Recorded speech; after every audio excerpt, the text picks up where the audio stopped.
कि हम हर छोटी बड़ी बात पर बहुत ज्यादा सोचने लगते हैं। खासकर जब हमें कोई निर्णय लेना होता है तो हम उसके बारे में घंटों सोचते रहते हैं। क्या हम सही कर रहे हैं? क्या इसका परिणाम अच्छा होगा? क्या हमें कुछ और करना चाहिए? इस सोच सोच में हम इतना उलझ जाते हैं कि अंततः निर्णय लेने की स्थिति में ही नहीं पहुंच पाते।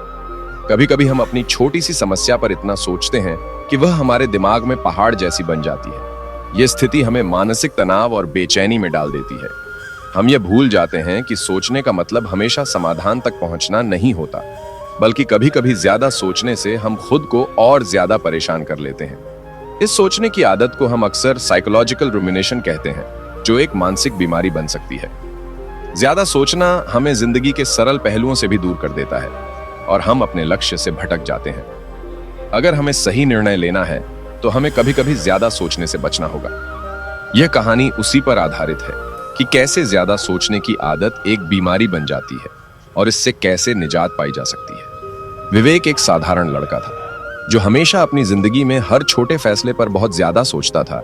अब अपनी स्थिति को लेकर बहुत परेशान था। एक दिन वह अपने दोस्त राजीव के साथ एक कैफे में बैठा था और चाय पी रहा था। राजीव ने देखा कि विवेक कुछ ज्यादा ही चिंता में डूबा हुआ है। राजीव ने पूछा, क्या हुआ विवेक, तुम इतने चुप क्यों हो? विवेक ने सिर झुकाते हुए कहा, राजीव, पता नहीं क्यों मुझे लगता है कि मैं हमेशा गलत रास्ते पर चल रहा हूं। मैं हर फैसले पर सोचता रहता हूं और फिर भी मुझे लगता है कि जो मैंने किया वह सही नहीं था। अब मुझे समझ में नहीं आता कि क्या करना चाहिए। राजीव हंसी रोकते हुए बोला, क्या तुम अपनी जिंदगी के हर फैसले पर इतना सोचते हो? तुम तो बिना सोचे किसी काम को नहीं करते। विवेक ने हामी भरते हुए कहा, हाँ, हर बात पर घंटों सोचता हूं। कभी कभी तो मुझे लगता है कि सोचने से ही सब ठीक हो जाएगा, लेकिन ऐसा होता नहीं। जैसे जैसे मैं सोचता हूं वैसे वैसे दिमाग में और भी उलझनें बढ़ती जाती हैं। राजीव ने गहरी सांस ली और बोला, तुम तो बहुत ही मुश्किल में हो विवेक। तुम्हें एक बार किसी अनुभवी व्यक्ति से बात करनी चाहिए जो तुम्हारी मदद कर सके। विवेक ने राजीव से पूछा, किससे बात करूं? राजीव ने उसे एक संत के बारे में बताया जो शहर के बाहरी इलाके में रहते थे और मानसिक शांति के लिए कई लोगों को मार्गदर्शन दे चुके थे। विवेक ने सोचा, शायद यह मौका उसे अपनी उलझनों से बाहर निकलने का रास्ता दिखाए। अगले ही दिन विवेक संत के पास पहुंचा। वह संत एक साधारण वृद्ध व्यक्ति थे जिनका चेहरा गहरी शांति और संतुष्टि से भरा हुआ था। संत ने विवेक को देखा और मुस्कुराते हुए कहा, आओ, तुम क्यों परेशान हो? क्या तुम सोचते हो कि सोचने से तुम्हारे सारे सवालों का हल मिल जाएगा? विवेक थोड़ा चौंका और बोला, जी हाँ संत जी, मैं हमेशा सोचता हूं कि अगर मैं सही तरीका सोचूं तो मैं सब कुछ ठीक कर सकता हूं, लेकिन फिर भी कुछ ना कुछ गलत हो जाता है। संत ने गहरी सांस ली और बोले, देखो विवेक, यह सोचने की आदत तुम्हारे लिए बीमारी बन चुकी है। हर छोटा सा कदम उठाने से पहले तुम अपने मन में असंख्य सवालों की झड़ी लगाते हो और फिर अंत में तुम खुद ही हताश हो जाते हो। यही ज्यादा सोचने का परिणाम है।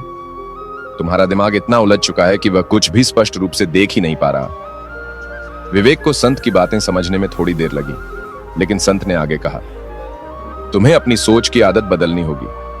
अगर तुम हर छोटे फैसले पर सोचते रहोगे तो कभी भी सही रास्ता नहीं खोज पाओगे। जीवन में कुछ फैसले बिना सोचे समझे भी करने पड़ते हैं। जब तुम ज्यादा सोचते हो तो तुम अपने अंदर की शांति खो बैठते हो। शांति से काम लो और महसूस करो कि क्या सही है।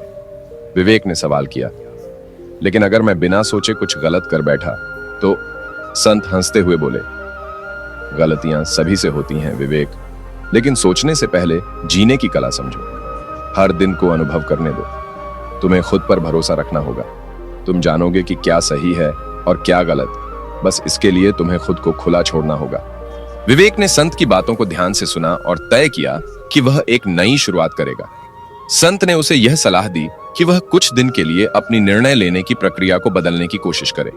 वह ज्यादा सोचे बिना छोटे छोटे फैसले करे, जैसे कि वह कौन सी सड़क से घर जाएगा, आज किसे फोन करेगा, क्या खाना खाएगा आदि। इन साधारण फैसलों को बिना ज्यादा सोचे करने से उसे यह समझ में आएगा कि कभी कभी बिना सोचे भी कदम उठाना जरूरी होता है। विवेक ने संत की चुनौती स्वीकार की। अगले कुछ दिनों तक उसने छोटी छोटी बातों पर ज्यादा सोचने की बजाय बस अपनी अंतरात्मा की आवाज पर विश्वास किया। पहले तो उसे मुश्किल हुआ, लेकिन धीरे धीरे उसे महसूस होने लगा कि हर कदम पर सोचने से ज्यादा उसे वर्तमान में जीने की जरूरत थी। उसने पाया कि बिना ज्यादा सोचे वह खुद को ज्यादा आत्मविश्वास और शांति महसूस कर रहा था। एक दिन जब वह किसी बड़े फैसले पर सोच रहा था तो उसने अपने दिमाग को शांत किया और खुद से कहा, ज्यादा सोचने से कुछ नहीं होगा, मुझे बस अपने निर्णय पर विश्वास करना होगा। और उसने वह निर्णय लिया जो उसे सही लगता था। विवेक अब समझ चुका था कि ज्यादा सोचना उसकी परेशानी नहीं बल्कि उसका डर था। डर से पार पाकर उसने जीवन में शांति और संतुलन पाया। विवेक की जिंदगी में धीरे धीरे बदलाव आने लगा था। वह अब हर छोटे फैसले पर ज्यादा नहीं सोचता था। संत की सलाह का पालन करते हुए उसने अपने जीवन में एक नई दिशा की तलाश शुरू की थी। अब वह अपने निर्णय खुद पर विश्वास रखते हुए करता था, बिना ज्यादा चिंता किए हुए। पहले की तरह वह हर बात पर नहीं रुकता था, बल्कि उसे अनुभव करने की कोशिश करता था। एक दिन विवेक को एक बड़ा अवसर मिला। उसकी कंपनी में एक बड़ा प्रोजेक्ट आया था और उसे ही इस प्रोजेक्ट का नेतृत्व करना था। यह अवसर उसके लिए चुनौतीपूर्ण था, लेकिन उसने उस दिन का तरीका बदला। पहले वह इस पर घंटों सोचता और खुद को डराता, लेकिन इस बार उसने अपने आप को शांत रखा। उसने खुद से कहा, जो होगा देखा जाएगा। इस समय मेरी पूरी मेहनत और आत्मविश्वास सबसे ज्यादा मायने रखता है। प्रोजेक्ट शुरू होते ही विवेक ने अपनी पूरी ऊर्जा और ध्यान उस पर लगाया। वह हर चुनौती का सामना मुस्कुराते हुए करता और जो भी समस्याएं आईं उन्हें हल करने की कोशिश करता।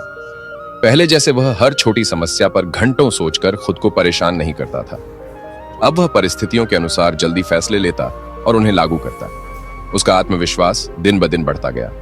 कुछ महीने बाद प्रोजेक्ट सफलतापूर्वक पूरा हुआ और विवेक को उसकी मेहनत का पुरस्कार मिला। उसकी टीम और बॉस सभी ने उसकी तारीफ की। यह सफलता सिर्फ उसके काम के कारण नहीं थी, बल्कि इसलिए भी थी कि उसने सोचने की आदत बदल दी थी। वह अब समस्याओं का समाधान अपनी सूझबूझ से और बिना ज्यादा सोचने के करता था, और यही उसकी सबसे बड़ी ताकत बन गई थी।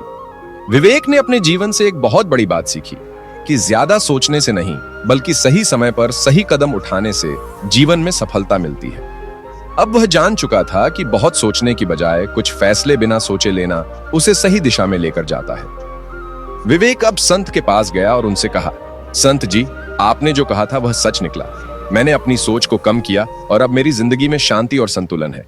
मैं अब जानता हूं कि ज्यादा सोचने से कुछ नहीं होता, बल्कि जितना जीते हैं उतना सही होता है। संत ने उसे देखा और मुस्कुराते हुए कहा, विवेक, यह जीवन का सबसे बड़ा सबक है। जब तक हम सोचते रहते हैं, हम अपने डर और संकोच में फंसे रहते हैं, लेकिन जब हम उसे छोड़कर जीवन को अनुभव करने लगते हैं, तब हमारी असली शक्ति सामने आती है। विवेक अब पूरी तरह से बदल चुका था। उसने अपनी सोच की बीमारी को पहचान लिया था और उससे बाहर निकलने की दिशा में कदम बढ़ाए थे। अब वह हर दिन को नए उत्साह और आत्मविश्वास के साथ जीता था और उसने जीवन को उसी सरलता से अपनाया जैसे संत ने उसे सिखाया था। विवेक की कहानी हमें यह सिखाती है कि ज्यादा सोचना सिर्फ हमें उलझन में डालता है, जबकि जीवन को अनुभव और आत्मविश्वास के साथ जीने से हम अपनी परेशानियों का समाधान आसानी से ढूंढ सकते हैं। कभी कभी हमें सिर्फ अपने फैसलों पर विश्वास करना चाहिए और उन्हें बिना डर के लागू करना चाहिए। यही जीवन की असली सफलता है। हर छोटे बड़े फैसले पर बार बार सोचने से हम अपने आत्मविश्वास को कमजोर कर देते हैं और समस्याएं और भी बड़ी दिखाई देने लगती हैं। यह कहानी हमें यह भी सिखाती है कि जीवन में सही समय पर निर्णय लेना और खुद पर भरोसा करना कितना महत्वपूर्ण है। जिंदगी को ज्यादा सोचकर नहीं, बल्कि अनुभव करके खुलकर जीने में ही असली खुशी और सफलता छिपी होती है।